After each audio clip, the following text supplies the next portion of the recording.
Welcome to Below the 49th, the perspective on my neighbor to the south, below the 49th. I'm Michael A. Charbon. Today's title, Colorblind Disruptor. The term affirmative action was created under the Kennedy administration in the 1960s civil rights movement, part of the Equal Rights Amendment. Executive Order 10925 was called affirmative action, an attempt to redress injustices done to African American people who in the 60s were discriminated against, had lower family wealth, and were disproportionately underrepresented in colleges and universities. It was a form of positive discrimination, an administration's effort in a social engineering experiment based on identity politics, where their social goals were based on racially identifying people in groups. In 1978, the Supreme Court ruled using racial quotas in college admissions was unconstitutional, but it was legal to consider race as one of the many factors for school admissions, including special skills like sports and music. So words like targets and goals in education admissions became the new mission and the university identity, where university criterias would use PAI, Personal Achievement Index, or AI, Academic Indexes, as their new metrics, where racial preference or critical mass was a component to give the underrepresented preferential status. Well, that worked until the overlooked groups sued. Welcome to America. Harvard was sued. The University of Texas was sued because now blind grade point excellence was not the bar. It was the student who best fit the institution's racial numbers.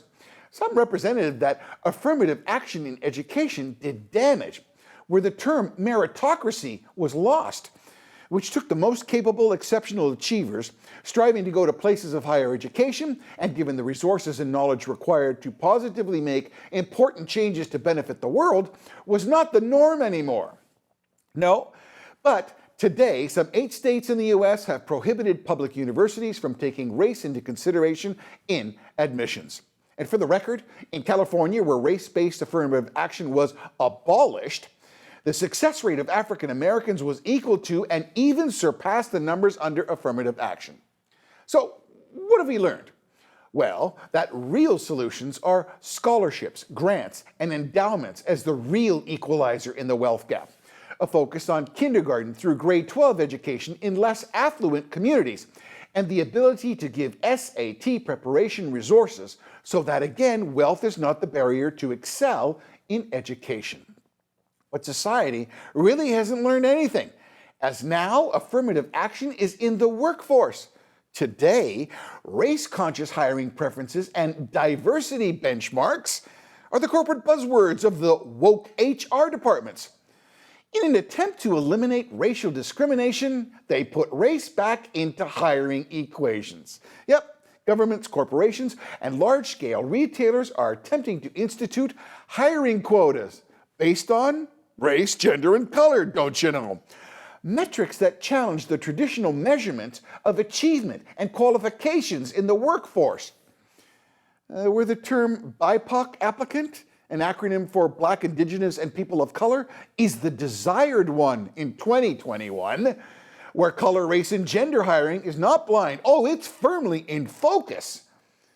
So now the woke institutions mandate diversity officers, a sign of the company's affirmative action compliance and employment equity, where race-based data from a dedicated diversity position immunizes the company from potential legal repercussions, inoculating any suspicion of unjust hiring practices. So today, the HR police demand generic job postings and the sanitization of route requirements.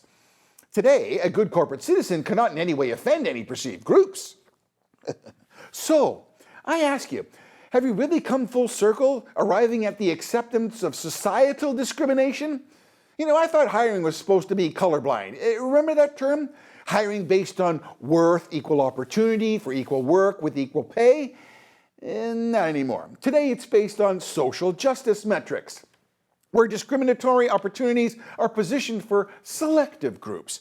Where hiring must achieve quotas, as the premise for a successful candidate is based on race, gender, and color. Now, business should conform to mandate diversity numbers, be very color focused. And so what does this do?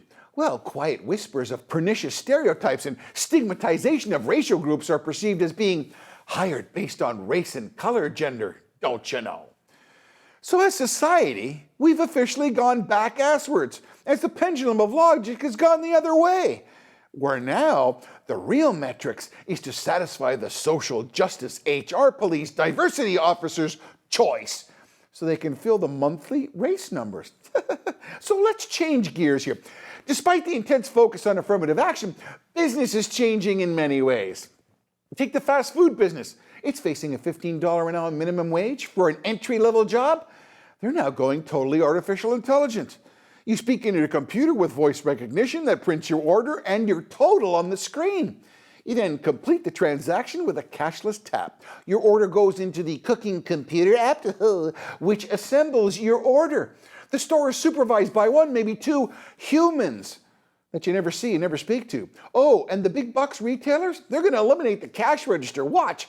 You buy it, you scan it, you tap it, and by the way, baby, you bag it too. This is the new real colorblind employer.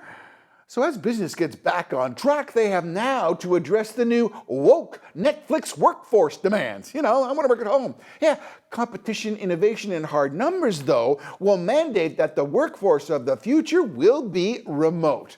Oh, but not a North American poolside latte sipping remote guy. No, from any country, the global economy, don't you know?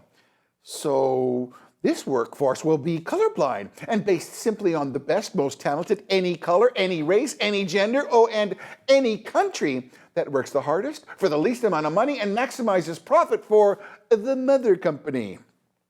Remember that company who needed code written for an app?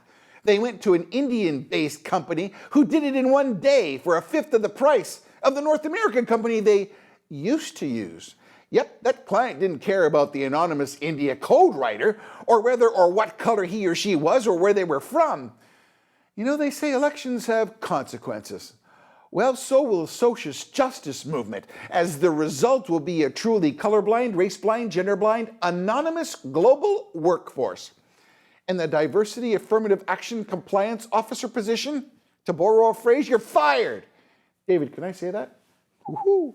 So get ready for the real color disruptor coming to a city near you. Finally, please click and share, and if you do, kindly subscribe. If you leave a comment, I try to answer everyone. I thank you for those considerations, and until next time, God bless and stay safe. I'm Michael A. Charbon for Below the 49th.